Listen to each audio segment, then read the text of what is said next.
हरे Krishna friend, नमस्कार। आज मैं आपको धनी योग के बारे में बताऊंगा कि धनी योग क्या होता है ज्योतिष में। सामान्यतः धनी योग की चर्चा कई बार आपने सुनी होगी, टीवी में भी सुनी होगी, लेकिन शायद इतने आसानी से आपको समझ में नहीं आएगा कि धनी योग की व्याख्या इतनी सरल नहीं है। धनी योग कैसे होते हैं इस विषय में और आपको डिटेल बताना चाहता हूँ।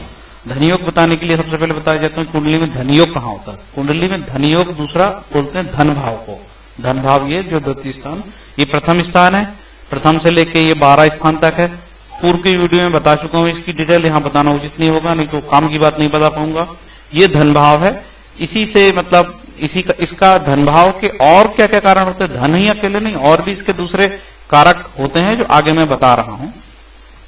वृहत पाराशर होराशास्त्र होराशास्त्र की हम बात कर रहे हैं, इससे अलग कुछ नहीं, क्योंकि जो ज्योतिष लिखी है वो ऋषि पाराशर ने ही लिखी है, इसलिए उनका नाम लेना बहुत जरूरी है। और धनयोग और षोडश कुंडली, धनयोग की चर्चा में धनयोग जो बताया गया है, धनयोग में ऐसी चर्चा है कि उसमें षोडश कुंडली की आवश्यकता पड़ती है। तो जो व्यक्ति षोडश कुंडली जानता है वो धनयोग बता सकता है। सामान्यतः ऐसा ही हो रहा है कि जो व्यक्ति षोडश कुंडली नहीं जानता वो धनयोग नहीं बता पाता। सामान्यतः ये हो रहा है कि धनयोग की चर्चा ऊपरी तौर पर की जाती है, डिटेल नहीं बताया जा सकता है, क्योंकि यदि उसको कुंडली का विश्लेषण करना है तो षोडश कुंडली में जाना पड़ेगा। और षोडश कुंडली तब बनती है जब जहां तक कि शुद्ध जन्म का समय हो उसके पास, क्योंकि एक राशि के 60 भाग किए गए हैं, एक राशि के 7 भाग किए गए हैं, कहीं 30 भाग, कहीं 45 भाग, कहीं 40 भाग, कहीं 45 भाग, कहीं 27, कहीं 24, कहीं 20, कहीं 16। इस तरीके से कुंडलियों एक एक राशि का वितरण किया गया है। इसलिए षोडश कुंडली में जो आगे विश्लेषण से पता लगता है कि कोई व्यक्ति धनयोग धनी हो सकता है, संपन्न हो सकता है या निर्धन हो सकता है। तो इस कुंडली में धनयोग की बात करेंगे और एक साथ में निर्धन योग की भी बात करेंगे। साथियों, जो मैं बता रहा था कि एक व्यक्ति की 16 कुंडलियां बनती, उसी को षोडश कुंडली बोलते हैं। ये लिखा षोडश कुंडली, तो एक राशि से 16 कुंडलियां बनती है। वो शुद्ध तब बनती है जब उसका जन्म का समय बिल्कुल शुद्ध हो। यदि जन्म के समय में 5 मिनट के या 10 मिनट का फर्क हो जाएगा तो निश्चित रूप से जो कुंडली का एक राशि के 60वें भाग है उसमें आपका सट्यांश ही पता नहीं लग पाएगा। तो ऐसी स्थिति में शुद्ध कुंडली का विश्लेषण असंभव है। इस तरीके से देखिए, राशि कुंडली, होरा कुंडली, राशि के 3 भाग होते हैं। दृष्टिकोण बंधक राशि के 3 भाग किए जाते हैं। इसके राशि के 4 भाग को चतुर्थांश कहते हैं। इसके बाद राशि के 7 भाग को सप्तांश कुंडली कहते हैं। ठीक है। राशि के 9 भाग को नवमांश कुंडली कहते हैं। ये खासकर पत्नी का भाव है, पत्नी से संबंधित बातें देखने की बड़ी काम की होती है कुंडली। राशि के 10 भाग को दशमांश कहते हैं। राशि के 12 भाग किए जाते हैं तो द्वादशांश कुंडली बनती है। और राशि के 16 भाग होते हैं षोडशांश कुंडली बनती है। राशि के 20 भाग करने से विषांश कुंडली बनती है। राशि के 24 भाग करने से चतुर्विंशांश कुंडली बनती है। और राशि के 27वें भाग करने से सप्तविंशांश कुंडली बनती है। देखिए, विंशांश कुंडली जो है उपासना के मामले में देखी जाती है कि कोई व्यक्ति संत बनेगा या उसकी साधना होगी, कितना वो साध्विक संत है या कितना वो सात्विक गुण का है, तो उसके लिए देखी जाती है। इसके बाद राशि के 30 भाग हो त्रिशांश कुंडली, राशि के 40 भाग हो तो खवेदांश कुंडली, राशि के 45 भाग करने से अक्षवेदांश कुंडली, राशि के 60 भाग करने से सट्यांश कुंडली। ये सट्यांश कुंडली का धन योग में महत्वपूर्ण स्थान है। इसीलिए मुझे बताने की जरूरत पड़ी कि षोडश कुंडली क्या होती है। यदि कोई इतनी डिटेल नहीं कर सकता तो धन योग कैसे बता सकता है। और ये बड़ा इंपॉर्टेंट मामला है कि किसी कुंडली में धन योग है कि नहीं। हो सकता है किसी ज्योतिषी ने ये बता दिया कि आपकी कुंडली में तो धन योग नहीं है, तो बेचारा जीवन में हताश होकर पता नहीं आत्महत्या कर ले या काम करना ही बंद कर दे, तो उसका बड़ा नुकसान हो सकता है। इसीलिए किसी भी ज्योतिषी को ऐसी घोषणा सोच समझ के ही करनी चाहिए और जानकार व्यक्ति से ही धनयोग जैसी बातें पूछना चाहिए। अदरवाइज वो किसी के पास ना जाए, अपना कर्म करे, उसको जो भाग्य में होगा मिलेगा। अब मैंने जो षोडश कुंडली बताई उसके बारे में बताता हूं कि किस कुंडली, उस 16 कुंडलियों में से किन कुंडली में से क्या मिलेगा। लग्न राशि से देह संबंधी, शुभ लग्न कुंडली से देह संबंधी विचार किया जाता है। और होरा से धन का, दृष्टिकोण से भाई का, चतुर्थांश से भाग्य, सप्तांश से पुत्र पौत्रादि का, नवमांश से स्त्री का, दशमांश से राज्य का, विशिष्ट फल का, द्वादशांश से माता पिता, षोडशांश से वाहनों के बारे में, सुख दुख का, विंशांश से उपासना का, चतुर्विंशांश से विद्या का, सप्तविंशांश से बलाबल का, विंशांश से अरिष्ट का और खविदान से शुभ अशुभ फल का, अक्षवेदान से और षट्यंश से सब वस्तुओं को विचार करना चाहिए। जिस भाव में क्रूर पाप षट्यंशपति हो उस भाव का नाश होता है, और जिस भाव में शुभ कलांश षोडशांशपति हो उस भाव की पुष्टि और वृद्धि होती है। इस प्रकार षोडश वर्ग का विचार यहाँ कहा गया है।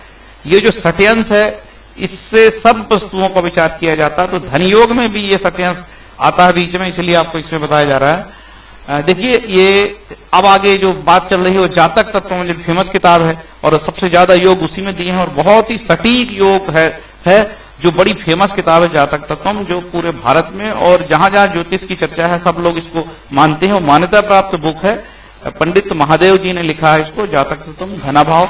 देखिए यदि हम अभी आपको चर्चा कर रहे हैं कि धन भाव कौन सा होता है, द्वितीय स्थान को धन भाव कहते हैं, उससे केवल धन की ही चर्चा नहीं होती, मणि मुक्ता स्वर्ण आदि वस्तुओं का व्यापार, धन की स्थिति, कोष धन संग्रह की स्थिति, कुटुंब परिवार की स्थिति। ये देखिए कुटुंब परिवार की स्थिति, हो सकता है किसी के पास नगद कैश ना हो और स्वर्ण मुद्रा ना हो लेकिन अच्छा परिवार हो, तो वो भी तो धन ही कहलाता है ना। वाक शक्ति, कोई बहुत अच्छा प्रिय बोलता हो तो वो भी एक धन कहलाता है। पूर्व संचित धन आदि का विचार धन भाव से किया जाता है। तो धन का मतलब केवल स्वर्ण धन या कैश नगद राशि धन ही नहीं होता, उसमें वाक शक्ति का भी धन होता है, और कुटुंब परिवार की शांति सुख शांति इसका भी धन होता है। इस तरीके से धन योग इसमें बताया गया है कि द्वितीय भाव में लग्नेश तथा दशम भाव में आयेश एकादशेश स्थित हो और द्वितीय शुभ ग्रह के नवांश में स्थित हो तो जातक नाम मात्र का धनी होता है, और अर्थात धनाभाव में भी जातक धनवान समझा जाता है। नेक्स्ट, चंद्र राशि से उपचय स्थान, ठीक है, केंद्र अथवा त्रिकोण यदि द्वितीय और दशमेश की हो तो जातक ठीक होता है।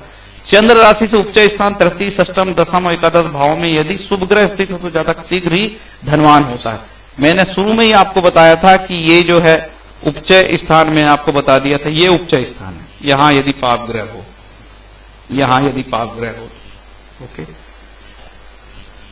इसके बाद केंद्र और त्रिकोण में द्वितीय और दशमेश की स्थिति हो, केंद्र और त्रिकोण में द्वितीय और दशमेश की युति हो, जातक शीघ्र धनवान होता है। दशमेश की नवमांश राशि के स्वामी के साथ यदि एकादशेश से युक्त हो तो, देखिए नवमांश राशि मतलब नवमांश कुंडली का विश्लेषण करना ही होगा।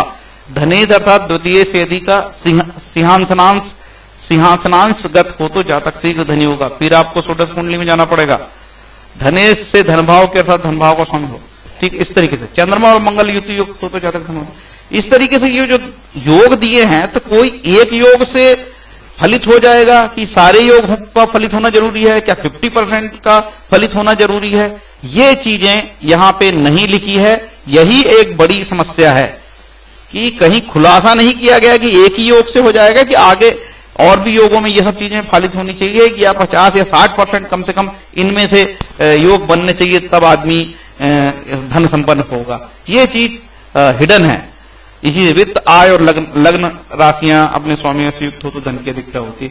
धनेश और लाभेश मित्र राशि के अथवा उच्च राशि के होकर लाभ स्थान में युति करें तो धन अधिक धन होता है। इस तरीके से बहुत सारे योग दिए हैं, लेकिन ये चीज क्लियर थोड़ी होती है यहाँ पे, किताबों में क्लियर नहीं की। जो ज्योतिष की शास्त्रीय किताबें हैं, एक तो उसमें कोई उदाहरण नहीं मिलता आपको खुद अपनी ताकत से अपने बल पे करना पड़ेगा। जो पूर्व के जो ज्योतिषी थे, वो गांव का एक ज्योतिष होता था, पूरे गांव की कुंडली उसके पास होती, तो बहुत एक्सपीरियंस पर्सन होता था और पूरी फैमिली के बारे में वो डिटेल जानता था। उस आधार पर कई चीजें वो कहता था तो बहुत सटीक होती थी। अब तो फ्रेंड्स लोगों की कुंडलियां इतनी गलत है, जन्म का समय शुद्ध नहीं होता है, और वो चाहता है कि उसको सटीक कोई प्रेडिक्शन बताए तो बताएगा नहीं। कोई भी ज्योतिषी के पास इतना समय नहीं है कि वो जाके आपकी षोडश कुंडलियों का अध्ययन करके आपको बताए। बहुत कम ऐसे जानकार लोग हैं जो ये सारी चीजें बता सकते हैं। धन योग के बारे में यहां फिर मैं बताना चाहता हूं, जिसके लिए मैंने षोडश कुंडली का अध्ययन आपको शुरू में बताया। शुभ ग्रह यदि उपचय स्थान पे होगा, जैसे अभी आगे बता चुका हूं, तृतीय षष्टम का भाव में स्थित हो, तो यदि इन स्थानों पे शुभ ग्रह स्थित होंगे तो भी ये धन के लिए बहुत अच्छी स्थिति बनती है। लग्न नवांशेष, जिस राशि में स्थित हो उस राशि के स्वामी का नवांशेष यदि बलवान होकर शुभ दृष्टि से युक्त हो, युक्त वैशिष्कांश में स्थित हो, फिर इसके लिए षोडश कुंडली में जाना पड़ेगा। और ये तब बनेगी जब आपकी जन्म की कुंडली, जन्म का समय शुद्ध होगा, नहीं तो अंतर आ जाएगा। दसम भावेश का नवांशेष यदि द्वितीय भावाधिपति के साथ एकादश से दृष्टि करे और वैशिकांश में स्थित हो, फिर आपको षोडश कुंडली में जाना पड़ेगा। तो कई जगह यहाँ पे षोडश कुंडली की जरूरत पड़ रही है। हो सकता है कि यहाँ पे जो योग दिए हैं इतने सारे योग दिए हैं, कोई योग आपकी कुंडली में सटीक बैठता हो, लेकिन आगे और भी योग आपके सटीक कुंडली में बैठते नहीं है। तो इनमें से कितने प्रतिशत योग बनने चाहिए जब वो व्यक्ति धन संपन्न होगा या महाधनी होगा, ये चीज बृहत पाराशर होरा शास्त्र में नहीं समझा जाती। और एक जगह तो ऐसी स्थिति आई है कि खुद जो है ऋषि पाराशर, नारद और मैत्रेय जी कंफ्यूजन में है कि यार इससे हम करें क्या, कैसे प्रेडिक्शन निकालें। तो ये भी चीज मैं आपको बताता हूं कि जब खुद ऋषि मुनि ये कह रहे हैं कि इस कलयुग में किसी के बारे में प्रेडिक्शन करना आसान नहीं है, तो कोई कैसे ये भविष्यवाणी कर सकता है कि ऐसे लिखने से ही महाधनी हो जाएगा। ये कठिन नहीं है, बहुत बहुत कठिन काम है। इसलिए लोगों का फलित बैठता नहीं है, सही है, और लोग फिर देने लगते हैं ज्योतिष को गाली। ये नहीं जानते कि ऋषि पाराशर ने तो खुद ही कह दिया था कि ये तो अपने आप में बहुत कठिन है। इसीलिए एक तरह तरह की इसमें जो है तरीके और ईजाद करके बताए गए हैं कि नक्षत्र से भी होती है दशाएं, और जो है राशि से भी दशाएं होती है, अलग अलग प्रकार की दशाएं होती है। अष्टक वर्ग होता है, आगे अष्टक वर्ग के बारे में बताऊंगा। यदि ये सारी चीज नहीं होती तो इतनी सारी चीजों को याद क्यों किया जाता, कहीं कंफ्यूजन था। देखिए कुंडली में बहुत सारे योग होते हैं, जैसे कि स्व अर्जित धन प्राप्ति योग, स्वयं के अर्जित करने से धन मिलेगा, या मात्र धन प्राप्ति योग होगा, या पिता के माध्यम से धन प्राप्ति होगा। ये भी चीजें निर्धारित होती है कि किसको व्यक्ति को किस के तरीके से धन प्राप्त होगा। बंधुजन या कृषि के से धन प्राप्ति होगी, पुत्र द्वारा धन प्राप्ति होगी, शत्रु द्वारा धन प्राप्ति होगी, स्त्री पत्नी द्वारा धन प्राप्ति होगी, पिता से धन प्राप्ति होगी। ये सब आप व्यवहार में देख भी रहे हैं। कोई व्यक्ति पिता उसका करोड़पति है तो वो बन जाता है। कोई व्यक्ति यदि अरबपति परिवार में व्यक्ति जन्म लेता है तो अरबपति बन जाता है। इस तरीके से यदि इसकी माता अरबपति तो मां के परिवार में अरबपति हो जाता है। तो ये चीजें बिल्कुल सत्य बैठती है। निर्धन योग, कुंडली में निर्धन योग भी होता है। सामान्यतः इस योग पे लोग इसलिए चर्चा नहीं करना चाहते, किसी व्यक्ति को बता दिया जाए कि भाई आप निर्धन हो तो उसका तो जीवन ही तबाह हो जाएगा। तो इस प्रकार से निर्धन योग की यहाँ पे चर्चा करना उचित नहीं है। लेकिन थोड़ी थोड़ी कुछ चीजें मैं आपको बता देता हूं। किसी व्यक्ति को निर्धन योग जानने के लिए, और कोई ज्योतिषी यदि उसको निर्धन योग बताता है तो उसको ज्योतिषी इतना जानकार होना चाहिए कि वो षोडश कुंडली का अध्ययन को जानता हो ज्योतिषी, और वो व्यक्ति की जो कुंडली है वो बिल्कुल सही जन्म लग्न के आधार पर बनी हो, उसके जन्म का समय सही होगा, तभी आप कह सकते हैं कि वो व्यक्ति निर्धन होगा। उसके लिए भी इतने सारे योग हैं। ये भी क्रूर षट्यंश, एक राशि का 9 भाग करने 60 भाग करने पर ये क्रूर षट्यंश की कुंडली बनती है। एक राशि के 9 भाग करने से नवांशेष की कुंडली बनती है। तो इतनी सारी स्टडी होने के बाद ही आप कोई डिसीजन पे आ सकते हैं कि ये ऐसा ही होगा। जो वर्तमान में ऐसे जानकारों का इतना अभाव है कि वो ये कहना असंभव है कि कौन व्यक्ति निर्धन होगा। नेक्स्ट, दरिद्र योग पे मैं चर्चा कर ही चुका हूं। और एक दरिद्र योग भी होता है, निर्धन योग के बाद दरिद्र योग भी होता है। तो ये ऐसे योग जो है होते हैं, ये नेगेटिविटी पैदा करते हैं, लोग मायूस हो जाते हैं। इसलिए इस विषय पे ज्यादा चर्चा करना उचित नहीं है। देखिए बृहत पाराशर कृत होरा शास्त्र है, इसमें षोडश कुंडली की बात की गई है। इसलिए मैं कहता हूं, मैं जो भी आपको कहता हूं बृहत पाराशर की जो बात है उससे हटके नहीं बताऊंगा। उन्होंने स्पष्ट किया, हे मैत्रेय जी, ब्रह्मा जी ने 16 वर्ग कहे हैं, अब मैं उसी को कहता हूं। सुनो, एक ग्रह होरा, और इस तरीके से ये षोडश कुंडली बनाए। उन्होंने स्पष्ट कहा है कि ये बनाने की जरूरत इसलिए पड़ी क्योंकि ज्योतिष का प्रेडिक्शन करना आसान नहीं है। ये देखिए, ये पूरी की पूरी जो है एक राशि का 60वां भाग बनने से जो बनता है वो वाली कुंडली है। इसमें यहाँ क्रूर लिखा है, क्रूर षट्यांश में कोई ग्रह जाए, द्वितीय भाव क्रूर षट्यांश में जाए, तो ये बहुत डीप स्टडी करने के बाद पता लगता है। अब किस भाव से क्या मिलता है आपको मैं पहले ही बता चुका हूं कि इससे किस भाव से आपको क्या क्या होगा षोडश कुंडली में। अब ये चीज मैं आपको यहाँ डिस्कशन करना चाहूंगा। मैत्रेय जी का वाद चल रहा है।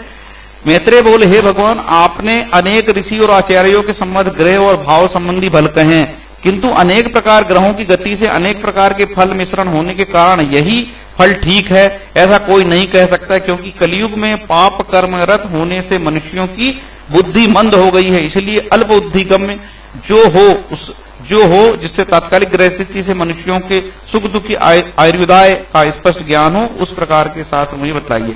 इसका मतलब कलयुग में जो भी अपने आप को एस्ट्रोलॉजर कहता है वो मंद बुद्धि है। खुद ऋषि पाराशर कह रहे हैं कि वो मंद बुद्धि है, और कलयुग में ये पाप कर्मरत होने से मनुष्यों की बुद्धि मंद हो गई है, तो वो कोई सटीक प्रेडिक्शन नहीं बता पाएगा।